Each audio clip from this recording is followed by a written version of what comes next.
ಅರೆ ಸೀರೆ ಉಟ್ಕೊಂಡು ದಿನ ಕೆಲಸ ಮಾಡೋಕ್ಕಾಗೋದಿಲ್ಲ, ಸೀರೆ ಎಲ್ಲ ಕಿರಿಕಿರಿ ಅಂತ ಇವತ್ತಿನ ಹೆಣ್ಮಕ್ಳು ಗೊಣಗೋದಿದೆ.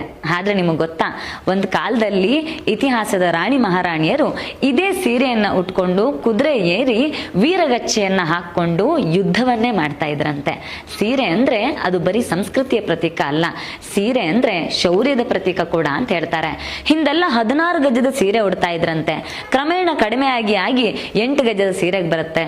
ಈಗಂತೂ 5.5 ಮೀಟರ್ ಸೀರೆಗೆ ನಾವು ನಿಲ್ಲಿಸ್ಬಿಟ್ಟಿದ್ದೇವೆ. ಆ ಸೀರೆ ಉಡೋದಕ್ಕೆ ನಮ್ಮ ಹೆಣ್ಮಕ್ಳು ಸುಸ್ತು ಅಂತಾರೆ. ಆದ್ರೆ ಸೀರೆಯನ್ನ ಕಚ್ಚೆಯ ರೂಪದಲ್ಲಿ ಯಾಕೆ ಉಡ್ತಿದ್ರು ಗೊತ್ತಾ?